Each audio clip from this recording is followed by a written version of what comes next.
Before we start, the name is at the top of the screen. She tilts the glass and lets the drink spill across the floor. She mutters.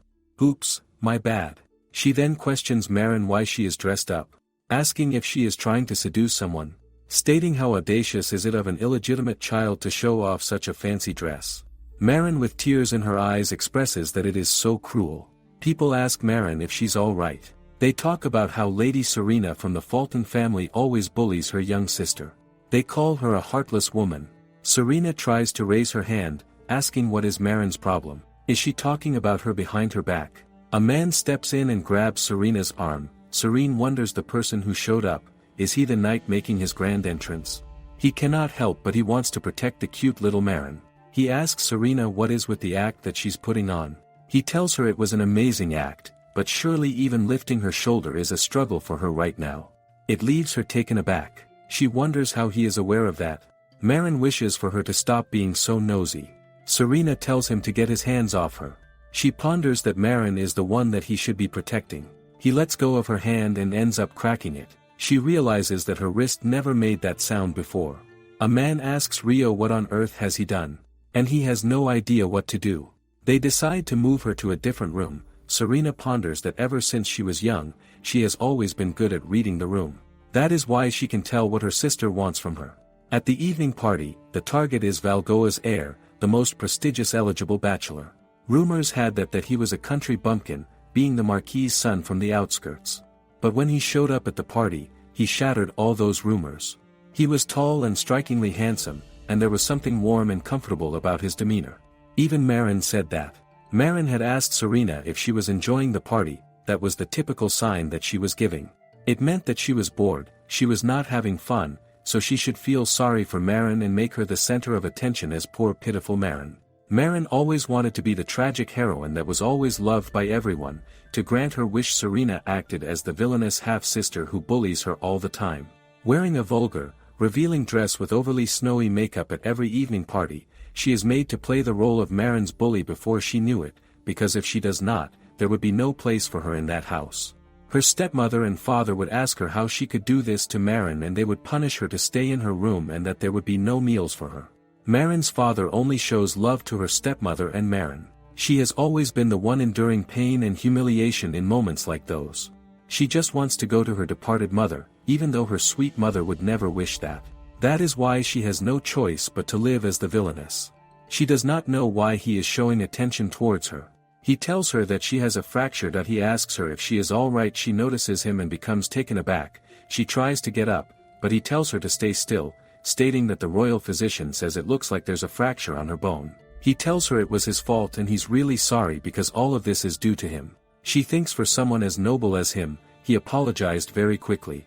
She tells him it would not be his fault even as the Marquis's heir. She tells him that he just caught her when she lost her balance. A woman steps in, noticing that she's finally awake, and asks her how does she feel. Does she feel nauseous? She responds that she is fine. The Duke is happy to hear that. He tells her that her wrist has a fracture, so she must keep it still for a month. She should keep it rested and it will heal on its own. She thanked them for their service and questions if she may trouble him to prepare a carriage. Rio asks her where does she wish to go. She tells him that she is going home. He tells her in that case he will take her there himself. He questions his aunt if she's okay with that. She tells him of course and orders him to make sure to see her off properly. They both live as Serena ponders the woman just now was Countess Terce.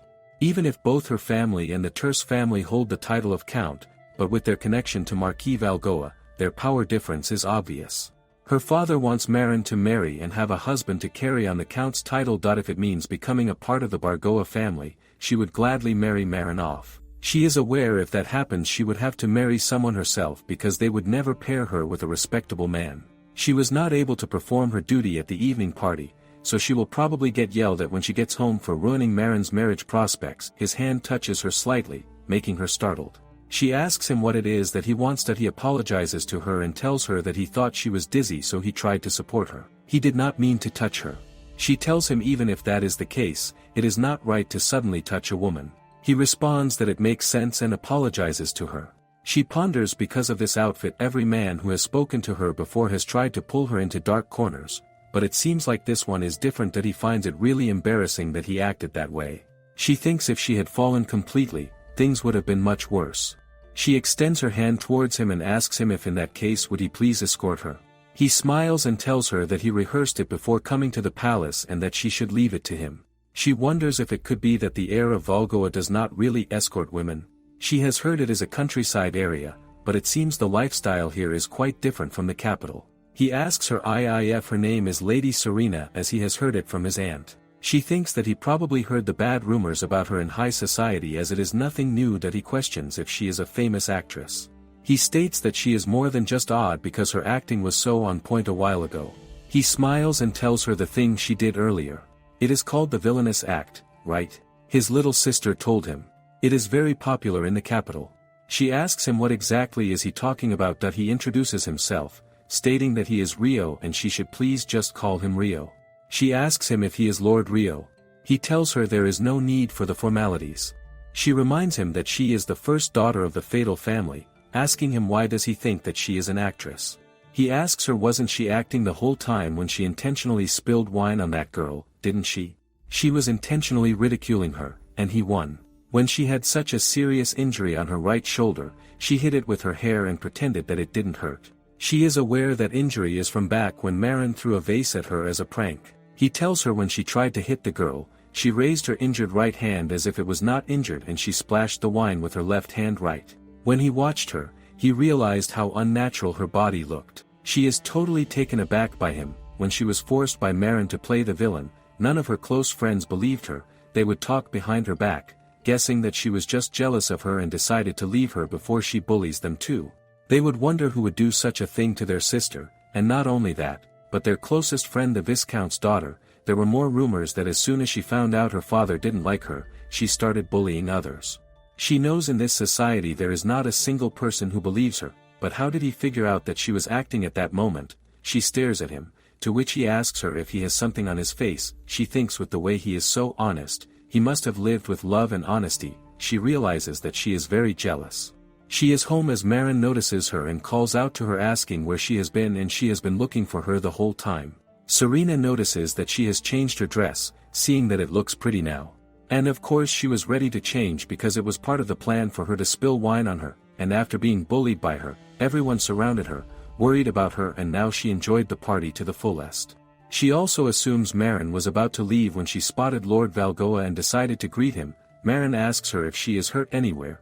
Serena notice says that she is acting like a little sister worried about her older sister, but she guesses it cannot be helped and she has to continue the act. Marin tries to come near Serena before Rio yells at her to stop. Both of them are totally shocked before Rio asks her if she was trying to touch Serena's arm just now, questioning cannot she see that she is injured and that is so rude of her. He grabs on to Marin, to which Serena wonders, isn't it more rude to grab a woman's hat like that?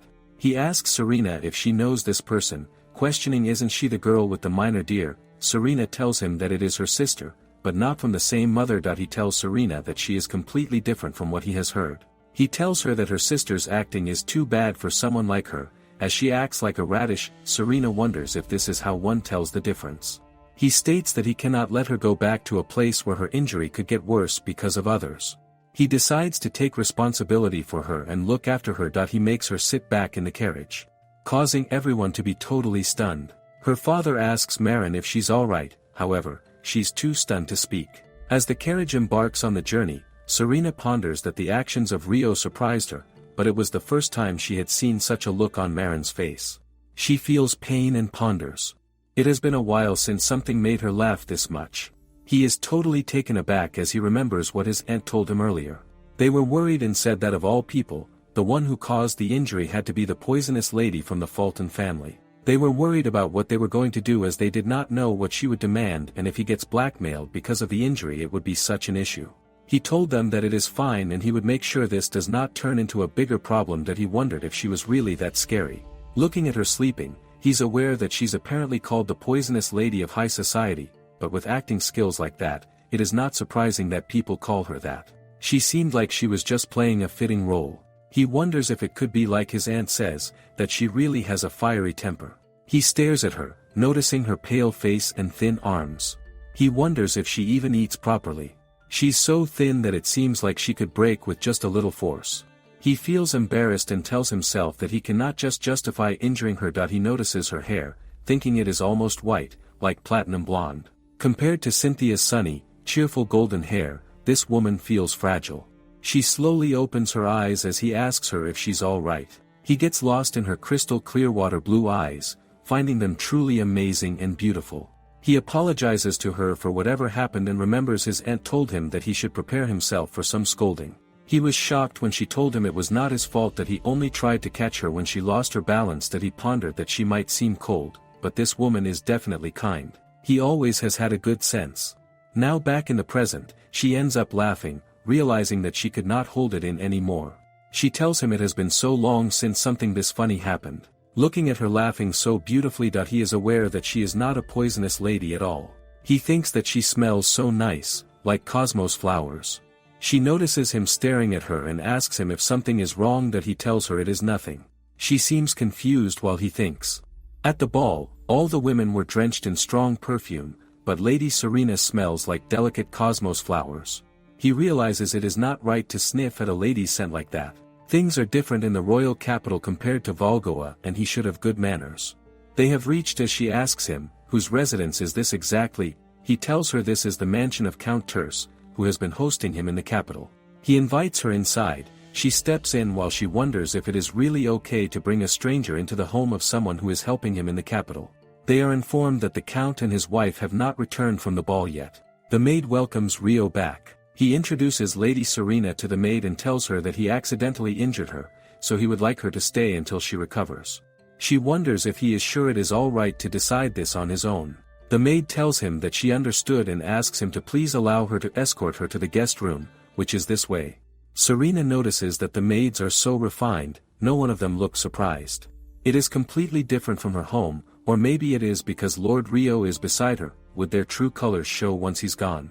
She finds the room really luxurious as Rio asks her to rest well. He smiles at her and informs the maid that she is an important guest of his, so she should make sure to fulfill all of her requests. He greets her goodbye and leaves. The maid checks her size and states it's too thin. She ponders as she thought she is not a welcome guest here. The maid gets worried and tells her she is not sure if there is anything in this mindset that would fit her, and with her injuries she must ensure the clothing is not too burdensome for her body, and asks her if it would be alright if they took some time to prepare appropriate clothing for. Serena tells her there is no need to do such a trouble thing for her. The maid smiles and tells her not only is her face beautiful, but her heart is as well. Serena wonders if she just complimented her. All the maids apologize and ask her to leave everything to them, and she will have the bath prepared for her. As she is taking a bath, she wonders if it is really okay for her to enjoy such a luxurious bath. Back home, this would be unthinkable. The maid asks her if the water temperature is to her liking, also asking her which soap she would like to use. She should let them know if she has a preferred scent. She thinks that no one has ever treated her so kindly before. She thanks them and tells them she will leave it to them. She ponders that after her mother passed away, the house was taken over by her father's mistress, who became her stepmother. All of her father's affection was directed towards her and Marin, and she was the unwanted child, the daughter no one needed. If she did not act according to Marin's wishes, she was punished and hid in places no one could see or denied meals. Seeing how she was treated, even the maids and servants began to mock her. She had no one on her side except for one person. There is just one maid who is precious to her, and she wonders how that maid is doing right now. She must be worried since she has not returned. After a while she wakes up and wonders when did she fall asleep. She notices a maid sitting next to her and fixing her hair. She thanks the maid. The maid smiles, making her wonder if she's still dreaming.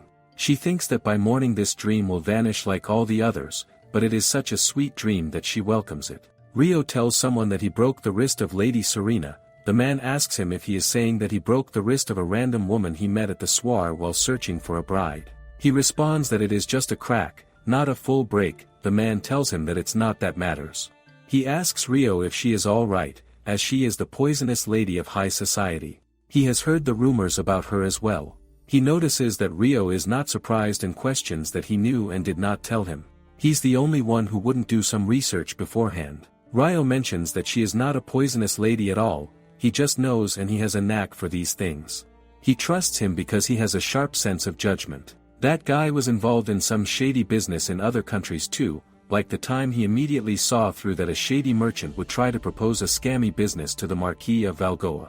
He is sharp when it comes to detecting people's malice. He supposes that he is naturally fit to be the head of the family. He asks Rio what kind of woman is that poisonous lady. Rios tells him that he told him she is not a poisonous lady and she smells nice. Meanwhile, Serena is fully awakened and realizes it was not a dream after all. The maid welcomes her and asks her if she would like to change her clothes here. They tell her these clothes belong to Lady Aurelia, who recently got married and no longer resides in the house. She is the only daughter of the master. Serena wonders if she is the wife of Count Tachi. She didn't realize that she has not introduced herself properly yet because of her sudden stay. The maid tells her when she's done changing, the master will be ready to meet her whenever it suits her. She gets up stating that she will go meet him, but the maid tells her to not strain herself and she should let them handle things for her. She apologizes for any inconvenience and wonders if these people know nothing about the rumors surrounding her. She cannot help but still think about why they are treating her with such kindness and care. She's changed into new clothes. The maid asks her if it is fine. She wonders how long it has been since she wore something that truly reflects her personality. As in the past, Marin would be the one deciding the dress for her, telling her that she is the elder sister, so she should wear this dress and go to the evening party. It is designed to highlight her chest and waist attractively, so she should please make sure that pure Marin shines in the best possible way. When Serena would try to refuse, Marin would shout at her, stating that she would tell the father. Serena would agree with it. After changing into that kind of clothing, Marin would ask her, "Isn't it amazing? She does not look like a proper lady at all, and these clothes are very bold." Marin told her with this dress, tease her and laugh wickedly, and from that day she stopped smiling, that beautiful smile that her mother loved. It was no longer the smile her mother loved. She has been playing the role of the villainous woman all along, but she thinks now she can smile again.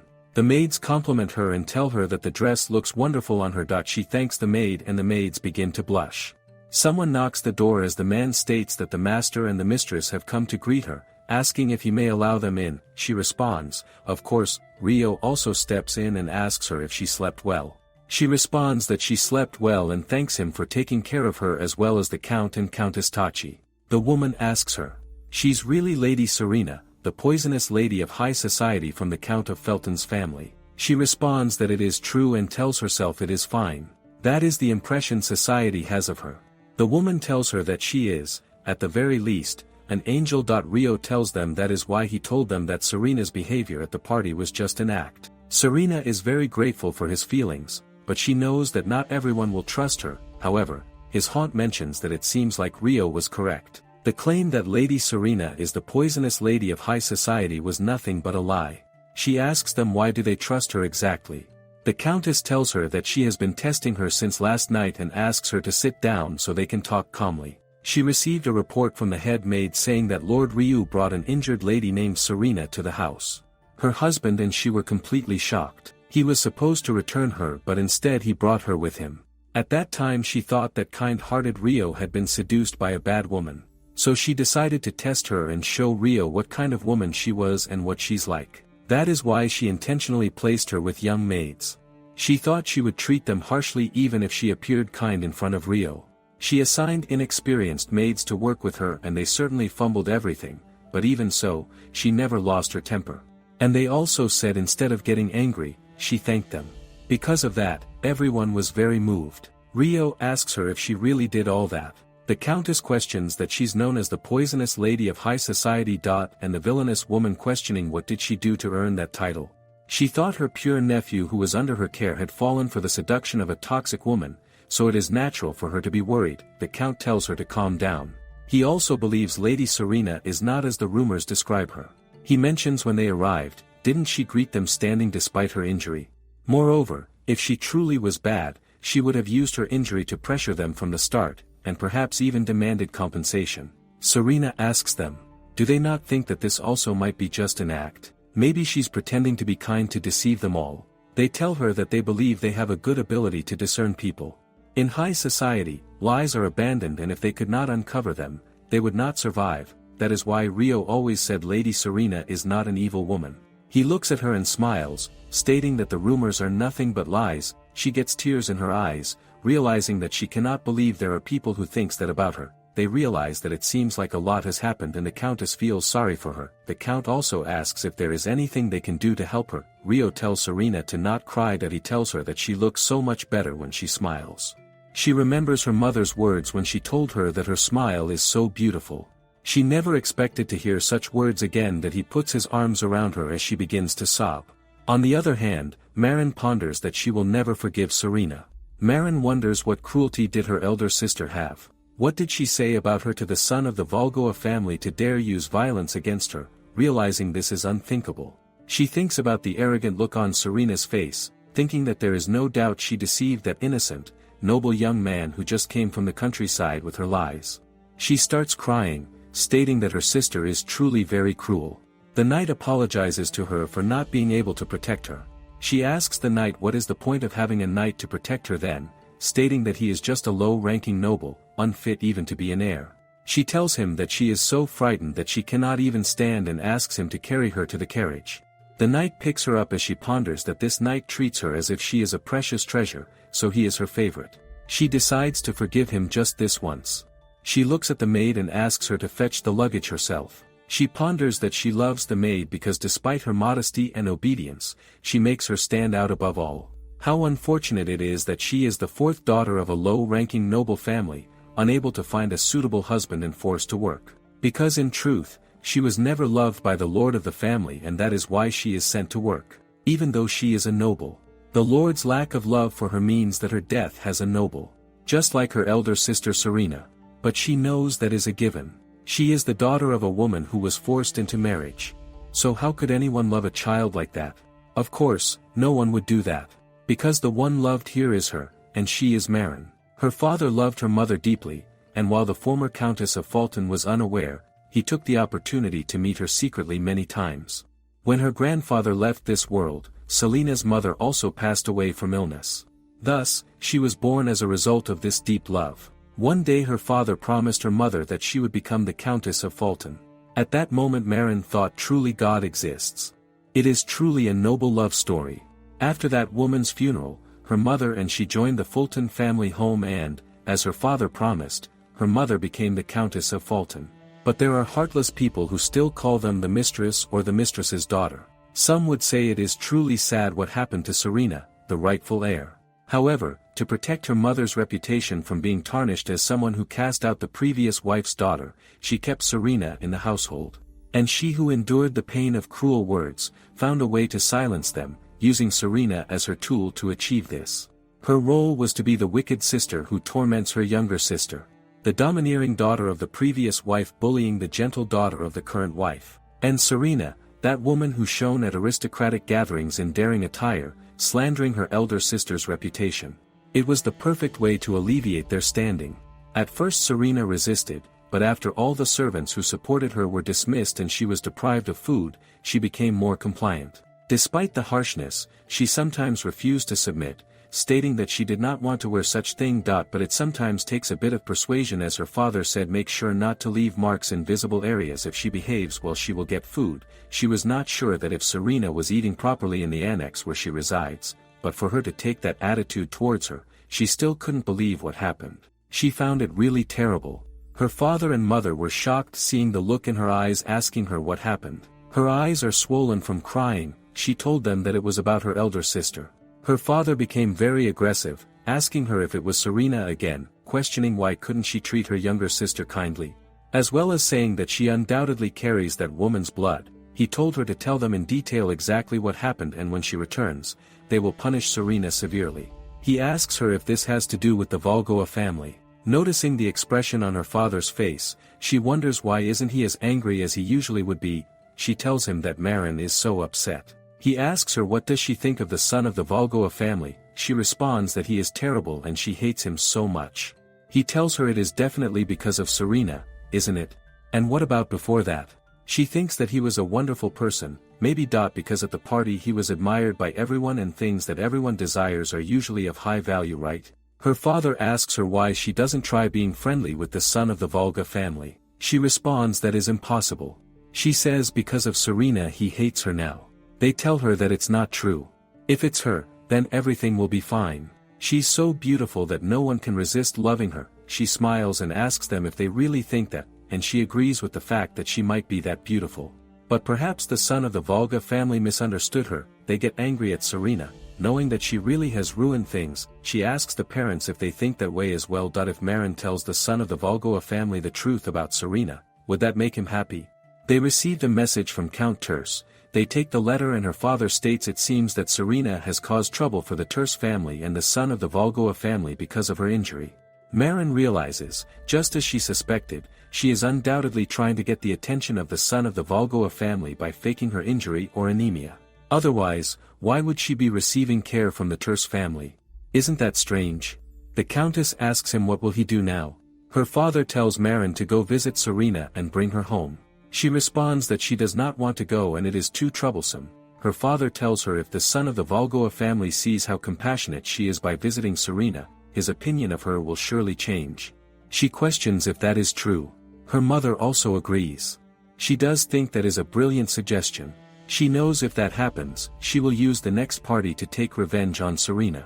She'll make the son of the Volga family accompany her and show her how superior she is. Meanwhile, they ask Serena why she was forced to play the role of the wicked woman. She mentions yes and ponders she never thought anyone would listen to her story. On the day her mother's funeral ended, her stepmother and half-sister came to the house. She never imagined that they would ever come. Her stepmother took control of everything in the house. If she did not follow her orders, she would deprive her of food. Even wearing luxurious dresses at parties was under her and her sister's orders. At first she resisted, but she was severely punished. Over time, all the servants who used to care for her were dismissed and she became completely alone. In the end, she gave up and stopped resisting. They are shocked to hear this. The count states that knowing if her own daughter was subjected to such circumstances, he would not have been able to bear it. He tells her that he understands her situation now. He cannot allow her to return to the Fulton family in this condition, and he does not think that she would want to do that either. She agrees with him, but he mentions they cannot take her away from her biological father without taking legal steps. Rio asks him what will he do. He responds that there are several ways. First, they will gather evidence. If they can prove that Serena was mistreated, they can sever her ties with the Fulton family. She asks him if that is really possible, if she can really cut ties with that family. He tells her to leave that to him for now. She needs to rest and recover from her injury. She cannot believe that she has someone that is listening to her and believing her. It is something that she never imagined. She thanks them and realizes this feels like a dream. They get up and tell her that they will be leaving now. Rio tells her until she is truly healed, she should let him take care of her. She lets him do that, and he thanks her. She wonders if taking care of her makes him happy. She said yes out of habit. They're having a meal together. She looks at it, realizing this seems delicious and it has been so long since she has seen a proper meal like this. Rio asks her that she has not had breakfast yet, right? So they should eat. She supposes that she will accept what is being offered, but she knows she cannot use her dominant hand. She asks the maid if anyone could help her eat, but Rio responds that he will help her. She becomes shocked and tells me he does not need to. He asks her why not. She thinks why is he helping her. She questions why he is helping her with her meal. He tells her it is because he was the one who caused her injury. She responds that she already told him it was not his fault. She does not need that kind of consideration. She asks the maids if anyone else can assist her instead of Lord Rio. No one raises their head. She realizes that the maids cannot override what Lord Rio wants to do. If this keeps up, she will just confuse them more. She then asks him if he can hand her that fork. If he could just cut the food for her, she can eat it with her left hand. He tells her all right as she ponders he really does not have any charm. She remembers that her father told her she could at least fake a smile, because that cold stare of hers was scary. It was no wonder people didn't like her. But she does not know how to act that way. If it were Marin, she would have happily let Lord Rio feed her. People prefer those who are sweet and open like that, don't they? She is sure Lord Rio must be angry at her attitude, but she does not know how to change.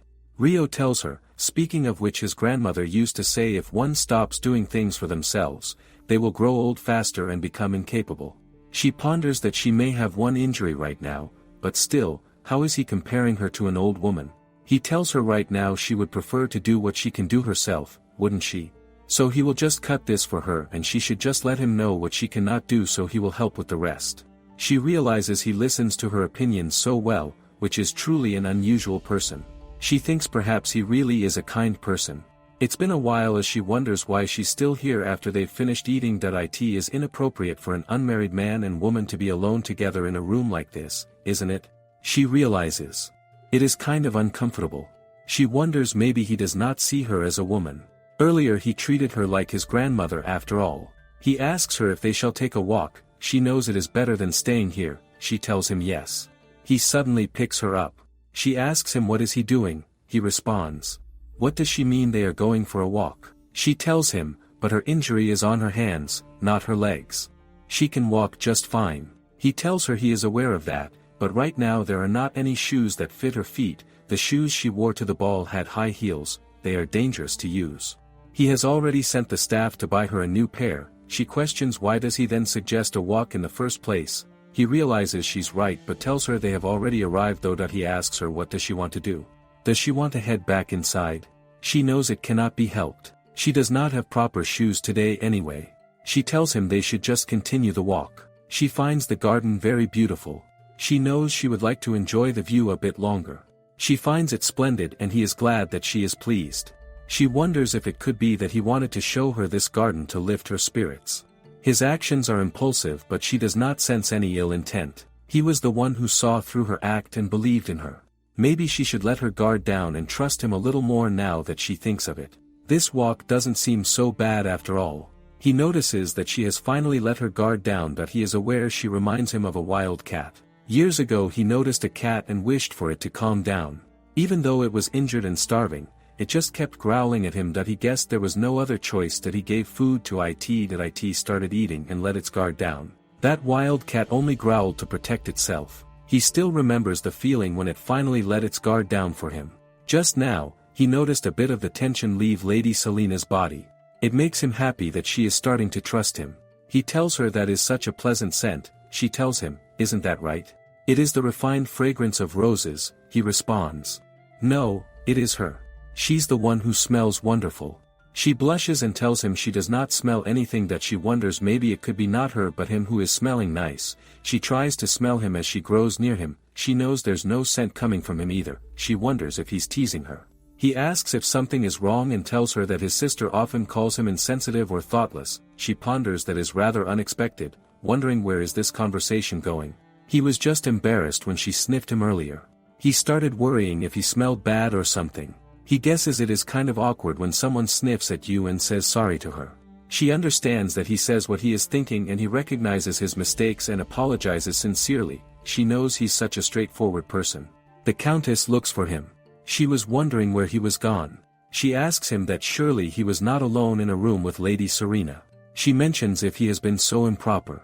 Even as her adorable nephew she won't hesitate to scold him. He realizes that from now on, maybe he should have a maid accompany them.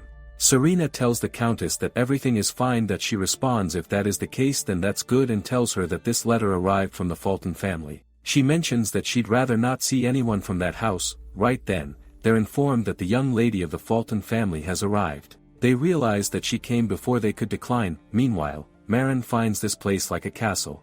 She questions if this is the Count's mansion, finding it an amazing place.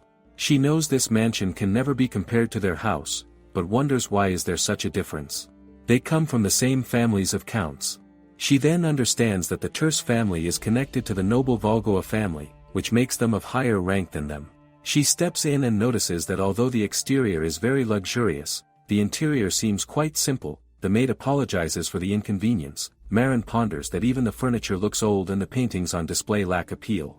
She thinks that the hospitality here is carefully arranged and the maids appear to be very obedient. Maybe she could accept living here. She thinks no wonder the son of the Volgoa family was the center of attention at the banquet.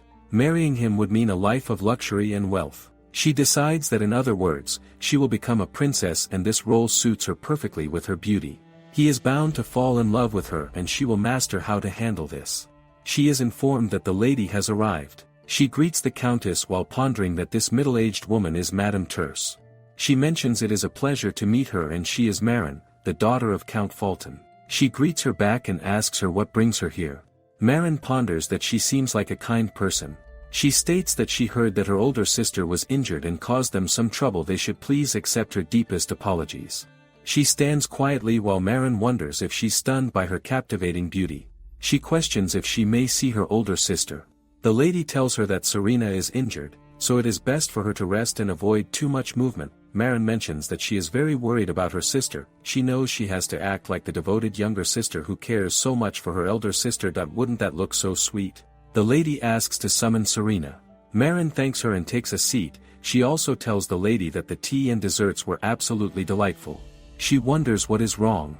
She tried to start a conversation, but she seems cold and uninterested. He mentions that it seems there has been a slight misunderstanding.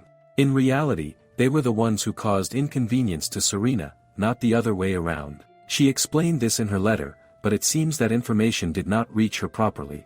Marin is aware that she was just following her father's orders, so she has no involvement in this matter.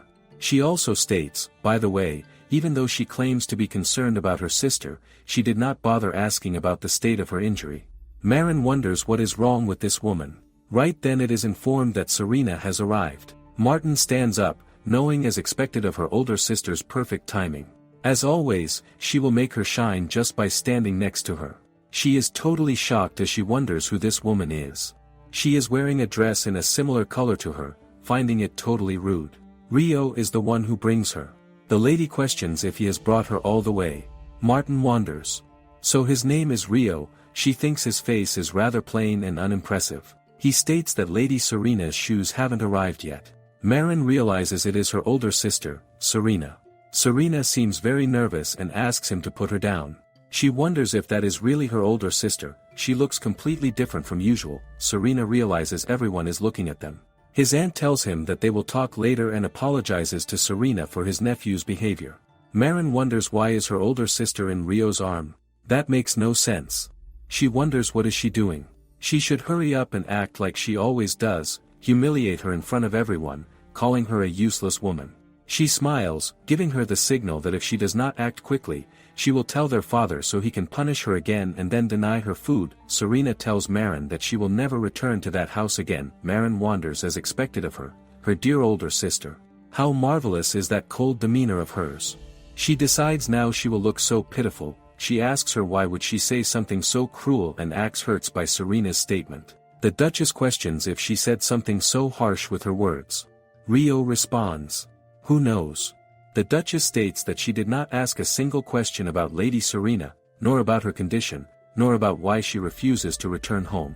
She is her older sister, yet she acts as if none of it matters to her. Marin mentions that is not true. She's aware that the truth is she does not care at all. The Duchess states that Serena will remain at the Terse residence until she recovers from her injury.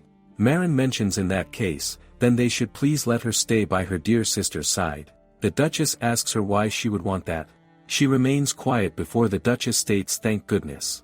She was worried that she would say she wanted to take care of Lady Serena. She states, having Rio follow her around everywhere is more than enough. Rio responds that he does not follow her, he's just taking good care of her. The Duchess scolds him stating that the way he cares for her is the problem. Serena smiles. Marin wonders what is with that smirk, wondering if she's mocking her and looking down on her. She knows, but of course it is natural to ridicule her, because here she is, standing in the corner of the room where not even the maids bother to look at her. Because her sister failed to play her role properly, she states that she will take her leave now. She finds it a huge insult. She stands up and begins to walk away. Her knight calls out to her and asks her what is wrong. She thinks even if this lowly guard shows concern, it does not please her at all. Her older sister only suffered minor injuries, yet she received the concern of Lord Rio Valgoa and Lady Terse. As for her, no one looks at her or cares about her.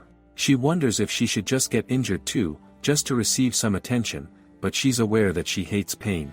Meanwhile, Rio brings some food for Serena as he tells her she must be exhausted and in times like these the solution is something sweet. She thanks him and realizes she is indeed very exhausted. Listening to Marin's chatter while sitting in Lord Rio's lap completely drained her, wondering if there was no one to save her. She thinks that maybe Lord Rio was just being kind. He then asks her to have a bite. She takes a bite and finds it delicious. She remembers she has not had waffles since her mother was alive. He tells her to have some more then. She found herself eating it unconsciously. She tells him it is okay, she can eat it herself. He smiles and tells her that she looks like a wild cat that he pat her on the head. She tells him that it's completely inappropriate behavior. He apologizes to her and tells her he overstepped. She then still thanks him for everything he has done for her. Meanwhile, Marin keeps thinking that this is the first time she has been insulted to this degree. She states that she will never forgive her. As she gets back home, she notices her older sister's maid. She thinks that it seems she's worried because her older sister has not returned from the banquet. She asks that maid to come with her. She tells her that her older sister is injured and cannot move, so she must be really worried about her. So this is an excellent and very valuable medicine. She should take this to her and it will help her recover very quickly. And that concludes the video today. Make sure to leave a like and subscribe. Leave a comment if you want another part.